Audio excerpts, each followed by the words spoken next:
Have you ever woken up in bed next to your own killer? I have, every single morning for the last 45 days. He hugs me. He says, "Good morning, darling." He makes me breakfast, and I smile at him. I thank him, because 45 days ago I forgot who I was. My name is Amy, or at least, that is what my passport says. The doctors called it retrograde amnesia. They said I fell down the stairs and hit my head. My husband, Mark, seemed like the most caring man in the world. He brought me home to our dream house. It's not just a house, it's a smart home. The lights change with your mood. The doors open with your voice. Mark told me, "This house protects us." But he was wrong. Or maybe he was lying. This house doesn't protect us, it keeps me prisoner. Last night at 3 a.m., the house AI system Aura glitched. From the kitchen speakers, it played an old audio file Mark thought he had deleted. In that recording, I was crying. I was begging for help, and most importantly, I was saying Mark's name, screaming that he was going to kill me. Right now, I am in the bathroom. I locked the door. I turned on the shower so he won't hear me crying. I didn't fall down the stairs. I was pushed, and the man downstairs, sharpening a knife in the kitchen, isn't my husband. He is my executioner. Tonight, either I walk out of this house or my body does. This is my story. I remember the day I left the hospital. Mark pushed my wheelchair into the house. "Welcome home, Mr. and Mrs. Wilson," said a pleasant robotic voice from the walls. That was Aura, the smart system Mark built. He is a genius programmer, a cybersecurity expert. At first, this house seemed like paradise, but soon I started noticing strange things. First, there was nothing from my past. No old yearbooks, no letters. Mark showed me photo albums. "Look, Amy, this is our trip to Paris. This is our wedding." I looked at the photos, but I felt nothing. My heart was silent. The photos, they were too perfect. The lighting, our smiles. It looked like Photoshop. "I can't remember, Mark," I cried. "Don't worry," he said, hugging me tight. "You are just in shock. We were loners, Amy. You have no family. You have no friends because you didn't like people." I believed him. Why wouldn't I? He saved my life.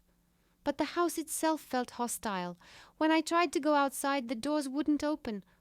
"Aura, open the front door," I said. The robot voice replied, "I'm sorry, Amy. Security mode is active per Mark's orders.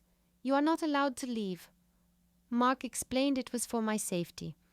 "You are still weak, honey. You might faint." In the second week, something strange happened. Mark was at work. I was looking out the window. A woman appeared at the gate, blonde, in her 30s. She was banging on the gate, ringing the bell. "Aura, who is that?" I asked. "Unknown subject. Threat level, low," the system replied. The woman saw me through the window. Her face lit up and she started waving and screaming. The glass was soundproof, but I could read her lips. Amy, open the door." She acted like she knew me, like she was my best friend. Mark said I had no friends. So who was she? I ran to the door. I punched the keypad. 1, 2, 3, 4. Error. 0. Error. The woman pulled out a piece of paper and a pen. She wrote something and pressed it against the glass. I squinted to read it. "Mark is lying. The police." Suddenly, a loud siren blasted through the house. "Security breach! Intruder alert!" Aura shouted. The woman looked terrified. She ripped the paper down, jumped in her car, and sped away. When Mark came home, I told him. His face changed. For just a second, I saw pure rage in his eyes. "It was probably just a salesperson or a crazy person, honey," he said coldly. "Next time, keep the curtains closed." That night, he gave me sleeping pills. I slept heavily, but in my dreams I saw that blonde woman's terrified eyes. Week 3. I started feeling watched. There were cameras in every corner. Mark could see them from his office. "Are you bored at home?" he would ask at dinner. "No," I lied. "I'm reading a book." In reality, I was searching the house. I needed my past. Not the fake life Mark gave me, but my real life. The basement. Mark forbade me from going there. "Old servers, radiation," he said. Ridiculous. But I went down anyway. It was dark and dusty. Boxes were piled up everywhere. I found a box labeled Amy Junk. Why hadn't he thrown it away? Maybe he didn't have time. I opened it. Inside were old clothes, a broken phone, and a laptop. A silver laptop covered in stickers. It was mine. I felt it. My fingers recognized it. I plugged it in. Password required. My mind was blank. I tried Mark's birthday. Error. My birthday. Error. Our wedding date. Error. I closed my eyes. I took a deep breath. Amy, think. What made you happy? My hands moved on their own. Muscle memory. FREEDOM1998. Enter. The screen lit up. Welcome, Amy. My heart pounded. I immediately opened the gallery. Photos, hundreds of them. But Mark wasn't in them. The blonde woman Jessica was there. We were laughing, traveling, and there was another man, a different man. The dates on the photos were only 3 months ago. I thought I had been with Mark for 5 years. But in these photos, I lived a completely different life. Then I opened the documents folder. Divorce papers PDF. Life insurance Mark Wilson PDF. My blood ran cold. I opened the divorce papers. Date 1 week before my accident. Reason emotional abuse, financial fraud, and threat to life. I wasn't happy with Mark. I was trying to escape him. Next document, the insurance policy. Mark had taken out a $5 million policy on my name. If I died by accident, he got everything. Suddenly, a notification popped up on the laptop. Cloud sync complete. New file found. It was a video file. Date, October 24th. The day I fell. Time, 8:50 p.m. I clicked play. My own crying face appeared on the screen. I was hiding in the bathroom just like I am now. If anyone is seeing this, my name is Amy Wilson. My husband Mark is going to kill me. I found out about his gambling debts. He threatened to push me down the stairs. In the video, footsteps approached. Mark's voice boomed, "Amy, where are you?" I whispered to the camera, "He's coming, God help me." The video cut to black. I hugged the laptop and slumped to the floor. All my memories flooded back. The top of the stairs. Mark's angry face. "You can't leave me, Amy. You only leave when you're dead." And then the shove, the fall, the pain.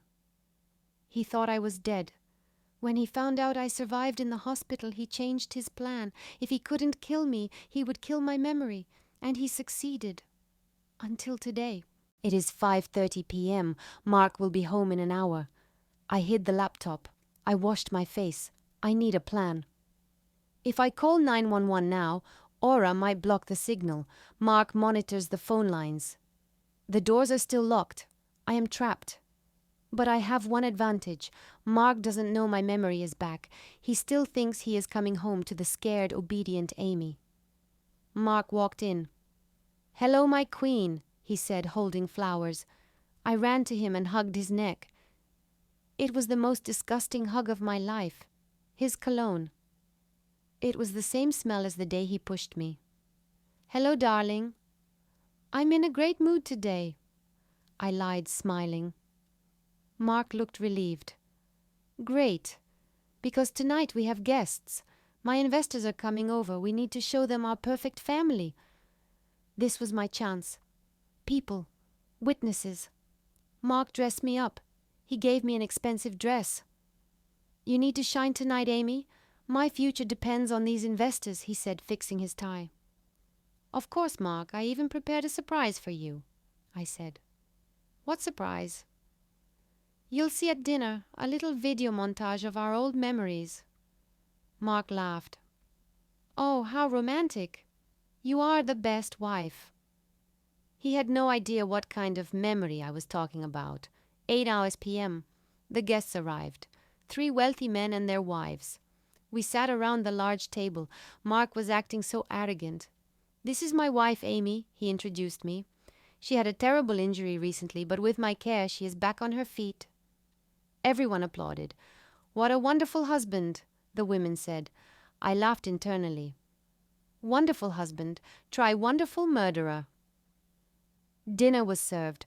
Mark started bragging about his new Aura 2.0 system to the investors.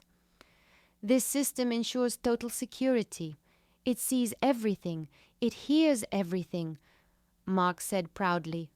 That's right, I said, standing up. It really does see everything, even the things the owner wants to hide. Mark looked at me confused. Amy, what are you talking about? I held up a tablet. I had secretly synced it with my laptop earlier. I want to show you the surprise Mark mentioned, I told the guests. Aura, connect to the living room screen, I commanded. Connection established, the robot voice said. Mark went pale. He sensed something was wrong. Amy, now is not the time. It is the perfect time, darling, I said, and pressed play. The giant 85-inch screen on the wall lit up. But it wasn't our wedding video. It was the video of Amy, trembling in the bathroom, face bruised. The room went dead silent. The voice from the video echoed, "My name is Amy. My husband Mark is going to kill me. He's going to push me down the stairs. He has debts." The guests froze in horror. Mark jumped out of his chair. He lunged for the tablet. "Turn it off! It's fake! It's a deep fake!" he screamed. But the video continued. The sound of Mark bursting into the room, cursing, and the sounds of violence were clear. Mark looked at me. The mask was gone. In his eyes, there was only a monster. "You," he growled. "You remember?" "Yes, Mark," I said, backing behind a chair. "I remember everything. I remember Jessica, the divorce papers, and the $5 million. One of the investors stood up. "What is the meaning of this, Mark? We are calling the police." "Nobody is calling anyone," Mark shouted. He pulled out his phone to control. "Aura! Aura! Lock all doors! No one leaves! Security mode red!" Steel shutters slammed over the doors. The windows turned black. The guests started screaming. Mark walked towards me, grabbing a steak knife from the table. "You were supposed to die, Amy. Now I have to kill everyone. A gas leak. Yes, that will be a great excuse." I wasn't afraid because I was one step ahead of Mark. I had changed Aura's admin codes via the laptop this afternoon. The system he created didn't obey him anymore. "Aura," I said loudly. "Protocol, justice." "Command accepted," the robot voice said. "Protocol justice initiated." Suddenly the doors flew open. The house lights turned flashing red, and a loud siren announced, "Police dispatched. Perpetrator identified." At the same time, the projector on the wall started displaying all of Mark's illegal bank transfers and debt documents. Mark froze. He couldn't stop it. He tried to run, but the SWAT team was already waiting at the open door. I had sent the video directly to the police server through Aura moments ago.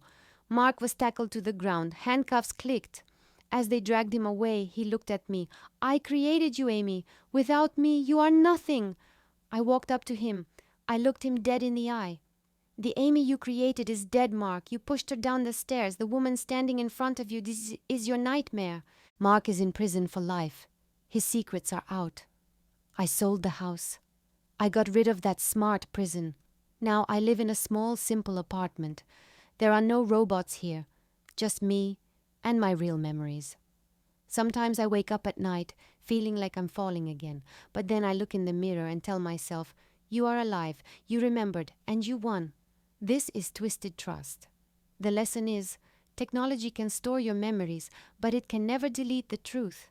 And if your husband tells you you have no past, only me, lock your door tonight. Or better yet, run.